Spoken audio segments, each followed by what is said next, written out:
ಮರದ ತಿಮ್ಮಕ್ಕನವರು ನಮಗೆಲ್ಲ ಹೇಳ್ಕೊಟ್ಟಿರೋ ದೊಡ್ಡ ಒಂದು ಸಂದೇಶ ಅಂತ ಹೇಳಿದ್ರೆ, ಒಬ್ಬ ವ್ಯಕ್ತಿ ಒಂದು ಗಿಡ ನೆಟ್ಟರೆ ಅದು ಮುಂದಿನ ಪೀಳಿಗೆಗಿರೋ ಒಂದು ಉಡುಗೊರೆ ಆಗಿದೆ ಅಂತ. ನಾನು ಮುಂಚೆದಾಗಿ ಹೇಳಿದ ಹಾಗೆ ನಾವಿವತ್ತೊಂದು ಗಿಡ ನೆಟ್ಟು ಅದನ್ನು ಆರೈಕೆ ಮಾಡಿ ಮರವಾದರೆ 10 ವರ್ಷ ಮುಂದಿನ 10 ಪೀಳಿಗೆ ಕೂಡ ಅದೊಂದು ಉಡುಗೊರೆ ರೀತಿ ಆಗುತ್ತೆ ಅಂತ. ಸೊ ಇದೇ ರೀತಿ ಏನಾದರೂ ಒಂದು ವಿಷಯ ಯಾವತ್ತೂ ನಮಗೆ ನೆಡಲಿಕ್ಕೆ ಆಗಲ್ಲ, ನಾವು ಮಾಡೋದಿಲ್ಲ ಅಂತ ಗೊತ್ತು. ಆದರೂ ನಿಮ್ಮ ಹುಟ್ಟುಹಬ್ಬ ಅಥವಾ ಯಾರ್ದಾದ್ರೂ ಮಹಾನ್ ವ್ಯಕ್ತಿಗಳ ಹುಟ್ಟುಹಬ್ಬ ದಿನ ಅಥವಾ ಏನಾದರೂ ವಿಶೇಷತೆ ದಿನ ನಿಮ್ಮ ರಸ್ತೆಯ ಬದಿ, ನಿಮ್ಮ ಮನೆ ಅಂಗಳದಲ್ಲಿ ಒಂದು ಗಿಡ ನೆಟ್ಟು ನೀವು ಒಂದು ಮಾದರಿಯಾಗಿ ನಿಮ್ಮ ಮಕ್ಕಳಿಗೆ ಕೂಡ ಅದು ಪ್ರೇರಣೆ ಆಗುತ್ತೆ.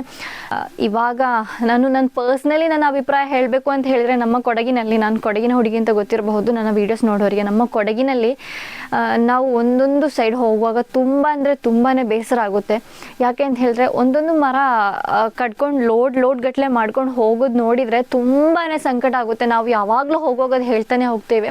ಯಾಕೆಂದರೆ ನಾವು ಯಾವ ಸೈಡಲ್ಲಿ ಹೋದರೂ ಕೂಡ ರಾಶಿ ಗಟ್ಟಲೆ ಮರನ ಟಿಂಬರ್ಸ್ ಹತ್ಕೊಂಡು ಹೋಗ್ತಾರೆ. ಬೇಕು ಬೇಡ ಅಂತ ಹೇಳ್ತಾ ಇಲ್ಲ, ಮರಗಳಿಂದ ಫರ್ನಿಚರ್ ಅದು ಇದು ಅವಶ್ಯಕತೆ ಇರುತ್ತೆ, ಅದು ಇದು ಬೇಕು ಬೇಡ ಅಂತ ಏನು ನಾನು ಹೇಳ್ತಾ ಇಲ್ಲ. ಆದರೆ ನೀವು 10 ಮರ ಕಡಿಯುವಾಗ ಒಂದು ಗಿಡವಾದರೂ ನೆಡ್ಬಹುದಲ್ವ.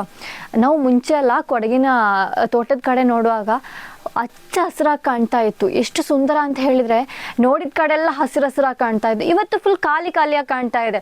ಇನ್ನು ಕಾಫಿ ಗಿಡದಿಂದ ಏನಾದ್ರು ಮಾಡಲಿಕ್ಕೆ ಆಗ್ತಾ ಇದೆ ಅಂದರೆ ಅದು ಕೂಡ ಕಟ್ಕೊಂಡು ಹೋಗ್ತಿದ್ದೀರಾ ಅಂತ ಅಂದ್ಕೊಳ್ತೀನಿ. ಯಾಕೆಂತ ಹೇಳಿದ್ರೆ, ಮರ ಅಂತ ಹೇಳೋದು ಒಂದು ಇಷ್ಟು ದಪ್ಪಕ್ಕಿರೋಂಥ ಮರನೇ ಅಂದ್ಕೊಳ್ಳಿ, ಇಷ್ಟು ದಪ್ಪದ ಮರ ಆಗಲಿ, ಏನೇ ಆದರೂ ಕೂಡ ಬೆಳೆದು ಇಷ್ಟು ಗಾತ್ರದ ಮರ ಆಗಬೇಕು ಅಂದರೆ ಎಷ್ಟು ವರ್ಷ ಆಗಿರುತ್ತೆ. ನಾನು ಇವಾಗ ಒಂದು ಗಿಡ ನೆಟ್ಟರೆ ಒಂದು 10-20 ವರ್ಷ ಕಳೆದ್ರೆ ಇಷ್ಟು ದಪ್ಪಕ್ಕಿರೋ ಮರ ಆಗೋದು. ಈ 10-20 ವರ್ಷದ ಬೆಳವಣಿಗೆನ ಒಂದೇ ಒಂದು ಸೆಕೆಂಡಲ್ಲಿ ಕಟ್ಕೊಂಡು ಹೋಗ್ತೀರಾ. ಅದೇ ಅಲ್ಲೊಂದು ಗಿಡ ನೆಡ್ತೀರಾ, ಅದು ಮಾಡಲ್ಲ. ನಾನು ಹೇಳೋದು ನಿಮಗೆ ಎಷ್ಟು ಅರ್ಥ ಆಗುತ್ತೆ ಅಂತ ಗೊತ್ತಿಲ್ಲ. ನಮ್ಮ ಕೊಡಗಿನ ಜನರಿಗೆ ಎಲ್ಲರಿಗೂ ಕೂಡ ಗೊತ್ತಿರಬಹುದು. ಯಾಕೆಂತ ಹೇಳಿದ್ರೆ, ಮುಂಚೆ ಕೊಡಗಿ ಹೇಗಿತ್ತು, ಇವಾಗ ಹೇಗಿದೆ, ಮಳೆಯ ಪ್ರಮಾಣ ಎಷ್ಟು ಕಡಿಮೆ ಆಗಿದೆ, ಚಳಿಯ ಪ್ರಮಾಣ ಎಷ್ಟು ಕಡಿಮೆ ಆಗಿದೆ. ಮುಂಚೆ ಎಲ್ಲ ಮಂಜಿನ ನಗರಿ ಮಡಿಕೇರಿ ಅಂತ ನಾವು ಹೇಳ್ತಾ ಇದೀವಲ್ಲ, ಇವಾಗ ಮಂಜು ಎಷ್ಟು ಕಾಣಕ್ಕೆ ಸಿಗ್ತಾ ಇದೆ ಅಂದರೆ ನಿಮಗೆ ಗೊತ್ತಾ?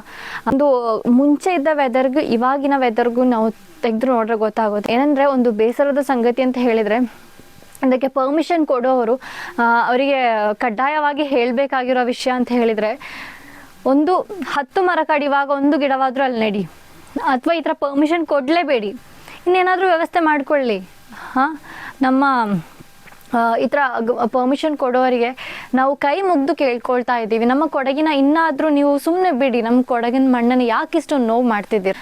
ಒಂದು ಏನಂತ ಹೇಳೋದು, ಪರಿಸರ ಪ್ರೇಮಿ ಅಥವಾ ಪರಿಸರ ಪ್ರೇಮಿ ಆಗಿ ನೀವು ಈ ಥರ ಮಾಡಬೇಕು ಆ ಥರ ಮಾಡಬೇಕು ಅಂತ ಏನು ಹೇಳ್ತಾ ಇಲ್ಲ. ನೀವು ಅತಿಯಾಗಿ ಪರಿಸರ ಪ್ರೇಮಿ ಆಗಬೇಡಿ.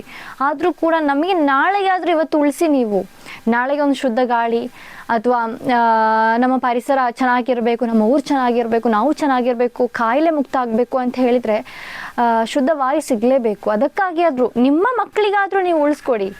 ನಾವು ಹೇಳ್ತಾ ಇದ್ದೀವಿ ಅಂತಲ್ಲ, ನಿಮ್ಮ ಮಕ್ಕಳಿಗಾದರೂ ನೀವು ಉಳಿಸ್ಕೊಡಿ ಅಂತ ಹೇಳ್ತೀನಿ.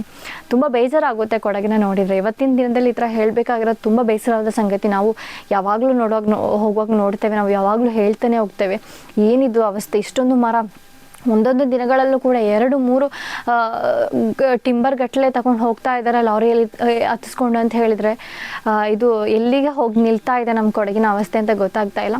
ಸೊ ಇನ್ನು ಮುಂದೆಗಾದರೂ ಏನಾದರೂ ಒಂದು ಚೇಂಜಸ್ ಬರುತ್ತೆ ಅಂತ ಅಂದ್ಕೊಳ್ತಾ ಇದ್ದೀವಿ. ಈ ಮರ ಗಿಡಗಳನ್ನ ಕಡಿಯೋದು ಸ್ವಲ್ಪ ಕಡಿಮೆ ಮಾಡಿ, ಅಥವಾ ತಗೊಂಡು ಹೋದರೂ ಕೂಡ ಅದಕ್ಕೆ ಬದಲಾಗಿ ಒಂದು ಗಿಡ ಮರಗಳನ್ನ ನಡಿ ಅಂತ ಹೇಳ್ತಾ ಇವತ್ತಿನ ವಿಡಿಯೋ ಇಲ್ಲಿಗೆ ಮುಕ್ತಾಯ ಮಾಡ್ತಾ ಇದ್ದೀನಿ.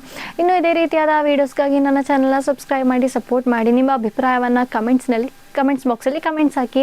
ಇನ್ನು ಮುಂದಿನ ವೀಡಿಯೋದಾಗ ನೋಡುವ. ಬಾಯ್.